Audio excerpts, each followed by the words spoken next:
tell you something about Andrew. This is my boy right here. You disrespect him, you're disrespecting me. Inside fighting. Shout out to inside fighting.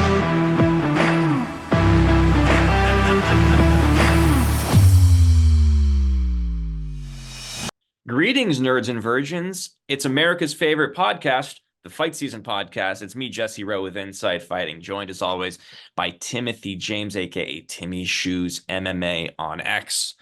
Timmy, what's up, my man? How are you? How's Brasilia? Brasilia is good. It's a little rainy, a little cloudy, but I'm always glad to be on America's favorite podcast with America's favorite nerd and virgin, Jesse Rowe. America's champ, Jesse Rowe here.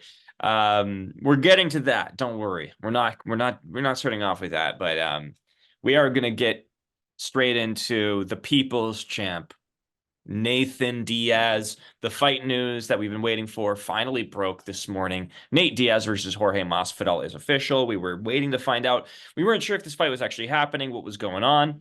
It was originally reported for March. It's official. It will be Nate Diaz versus Jorge Masvidal. Part 2 will take place in the boxing ring at the Kia Forum in Los Angeles on June 1st. So before we break it down, the fight's going to be at 175 pounds.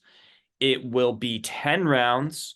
And yeah, this is obviously the rematch dating way back to the BMF title, which they, inaugurated. Is that a word? Inaugurated? Yes, it is a word. So I know inauguration is a word. I wasn't sure if inaugurated was a word. So, which they inaugurated to the masses, to the people. Obviously, neither one of them holds that belt anymore. But Nate Diaz versus Jorge Masvidal 2 is finally happening. Timmy, how you feeling about it? Are you sad it's not MMA? Are you more excited that it's in boxing? Just give me your thoughts on it. I haven't talked to you about this yet. Well, I think everyone wanted to see that fight come to its conclusion after the first BMF fight ended with a very questionable doctor stoppage. I am an MMA guy, but Nate wants to box, Jorge wants to box. Let him box.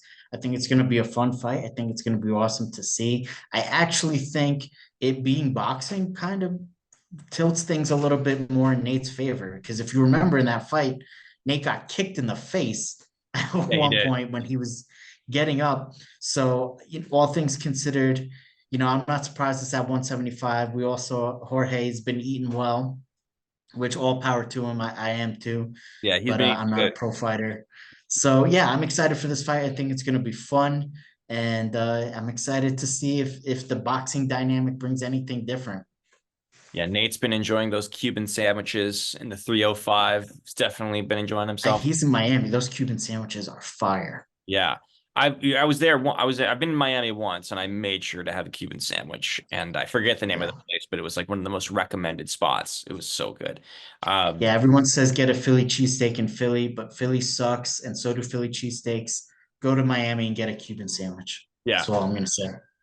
I'm super excited.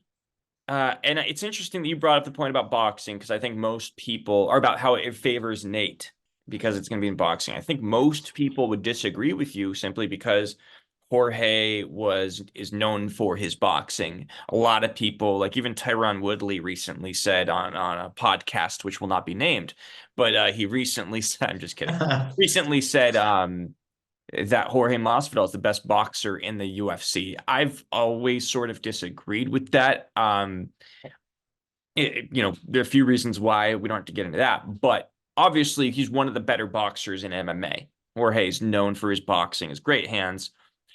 And I kind of tend to agree with you. I think it's a little more 50-50. I'm pretty sure Jorge will be a favorite when the odds come out. I haven't seen them yet, but I do think Jorge will be a favorite. When you're talking about guys that were in MMA that are boxers, I think like Nate has to be kind of at the top of the list, no matter how you feel about the fact that Jorge might be a more experienced boxer. Obviously, street beefs, or not street beefs, but his when Jorge was fighting for Kimbo Slice, whatever that league was in Miami. What was that league called? It was just back. I don't think it was called anything. I think it was just people recording backyard fights. Okay, fair enough. It might have been called something. I don't remember the name. But Jorge Masvidal's first fight was against a guy named Ray, and he beat his ass. Yeah, so that's where he sort of rose to prominence, was those backyard bare knuckle boxing. I'm excited for it.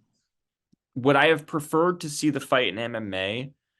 Yeah, because these guys are UFC icons, right? Yeah. But I think you take what you can get. And I also think that, like, we haven't really seen this yet.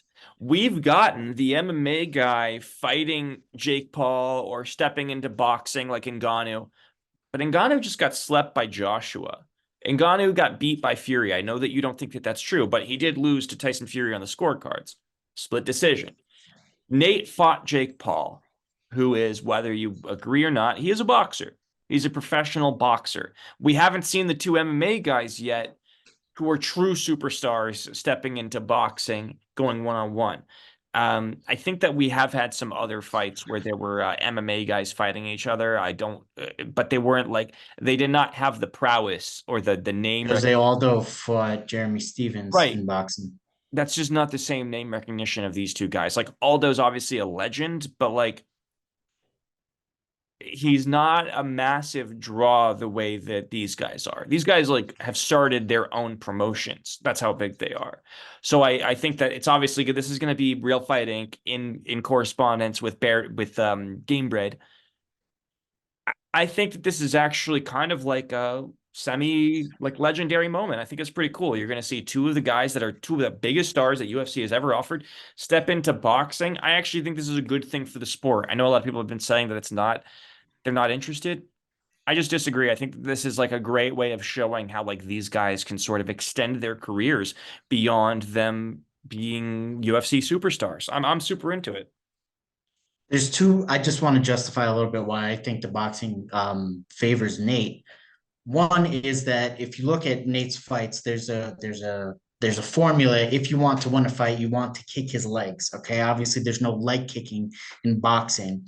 Also, Nate Diaz is a cardio machine, and boxing is more cardio intensive, generally speaking, than MMA. That's not always true if you have boxers doing a slower pace, but there are more rounds and the rounds are shorter, and there's no grappling, there's no really time where you get to catch your breath like you get to do in MMA. So I think the cardio factor is going to favor Nate because he's a cardio machine. And also, if you recall in the first fight when they fought in MMA, people thought that Jorge was starting to slow down a little bit.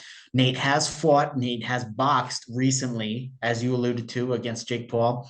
And Jorge has not fought, if I'm not mistaken, since retiring, right? Since he lost to Colby. Correct. So those factors are making me think that them rematching in boxing favors Nate. Obviously, Jorge hits harder. He always has. Nate has never been a power puncher, but he's a volume guy. I think the cardio and the volume will play a difference in this fight, and I'm excited to see it.